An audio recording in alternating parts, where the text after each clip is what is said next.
news, springtime is here. I know you've been diligently humidifying your guitar all winter, right? Me too, and it still took its toll on my favorite guitar. Summertime is on the horizon, music festivals are on their way, and today I want to talk about how to check your guitar's health as it comes out of winter into spring, and just how dangerous actually these little things can be. Be careful with these things. So if you own a vintage guitar, or want to, but you've experienced the harsh reality that old things aren't always the most reliable things, but you're still tempted by the lure, I have some tips that will help take your guitar from an old beater into something more trusty. Unless you have an old National, rusty need not apply. But if you do, go get a tetanus shot.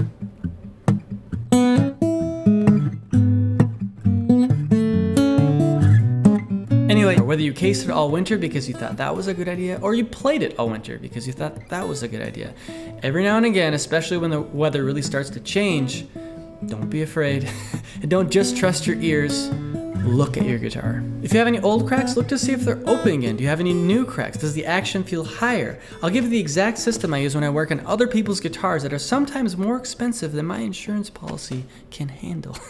I'll give you access to that in a free PDF download over my Patreon. But first, I gotta tell you what to look for when any guitar comes into my life, whether it's a guitar that I wanna own or a guitar I'm gonna fix for somebody. I've just seen it on so many. It's going to happen. You gotta look at the bridge. So can you see how this bridge it's pretty good and stuck on there? I don't know if you can see that, but it wasn't a few weeks ago. And so go look at your guitar, pause the video, go get your guitar, see if you can slide a piece of paper underneath your bridge at any spot on this side. If you can, take the strings off, you get to work. Or you go call somebody who can work on that for you. It is the plight of so many vintage guitars. If you think about it, it's kind of a less than optimal design, isn't it? The way the bridge is glued on. I mean, it's just face glued to the top of the guitar. There's no joint. There's a joint here on the neck where there's a dovetail where the neck meets the body. And even that will pull out. Through the years of tension, the bridge has the same problem. Now, some guitar companies will go so far to actually screw these things on, which can have problems all its own. Gibson. But the reality is, if the bridge is mated to the guitar top perfectly and it is glued on properly, I'll show you what I mean, and taken care of properly, glue is really strong and it's gonna hold. Now these are the two things: glued on properly and taken care of properly. And you see this on a manufactured guitars, they're not glued on properly. Like a Taylor here I have in the shop. It came in with the bridge coming off. The issue wasn't the owner, but that Taylor oversprayed finish onto the bridge footprint, which compromised the glue joint. So now I have to go in and meticulously chisel out all that overspray while risking finish chip out. It's a whole mess just so that the bridge footprint is perfect. And then I have to mate it to the top so that it perfectly matches the contour of the top, which is all warped and weird over the years. It's a lovely job. Now with vintage guitars, it's less of an issue. They didn't spray finish, they rubbed it. It's shellac. It's much easier of a job even when the bridge comes off. This one is now usually a care thing. It wasn't properly cared for, left in attics that were too warm, basements that were too wet. All of these environments compromise the bridge glue. Now these are usually the culprits. Now in the case of my guitar, this place is pretty climate controlled. It's not perfect, but the environment has a way of doing what it wants, right? And so we had some serious cold snaps this winter, like I'm talking like 50-degree drops in temperature all of a sudden out of nowhere. There were times where the front door here was literally a sheet of ice. And so there's only so much you can do, right? Especially with like compromised, imperfect joint, just a butt face joint. So yeah, I think that's what happened with my guitar. Thankfully, I look at it, I check in on it, and it just started lifting, right? I could just start to see it happening. Because of that, I could stuff some glue under there, clamp it, call it a day. If it continues to be an issue, I'll have to do what I did to that Taylor and take it off and refit it, which, that happens. Which takes us to the third point, humidity. Make sure you're actually humidifying your guitars. And sometimes you think you're helping and you're not, which is what happens a lot of the times with these little guys. Actually, I use these things myself. I recommend them. I love them. They're almost dummy-proof. But not quite. And because of that, they're very dangerous because they give you a false sense of security. It's almost like It's almost like you have a security camera at your house, right? You leave town and your house gets robbed and you're all excited to check the footage and you go to the camera and you realize you forgot to turn it on. It's like that with these, you know, they keep your guitar at the perfect humidity, whether it's winter, whether it's summer, as long as you refilled the pack. And if you don't refill the pack, I don't know if they even like suck out moisture from your guitar. Maybe they do. I'd be curious if anyone has information about that. But either way, your guitar is now compromised and exposed to the elements.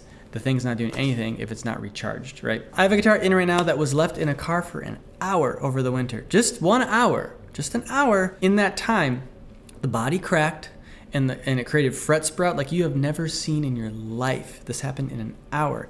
Now, I always tell my students, I heard this somewhere, don't leave your guitar where you wouldn't leave a baby or a puppy. You just don't do that. Especially a nice old vintage guitar, which this wasn't.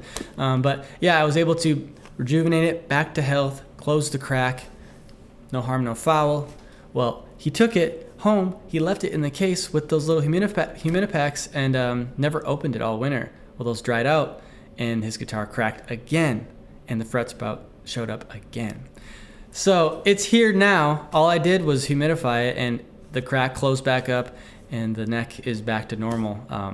But I'm just saying, like, you got to check in on your guitar no matter what. He's a busy guy. He's a busy guy, but, you know, I think he learned his lesson. Now, the last thing you're gonna wanna do is just check the overall playability of your guitar as you move from winter into spring. And one thing you can do is check your truss rod. Now, not all vintage guitars are gonna have them, but if it does, check out the relief of your guitar as you move into spring.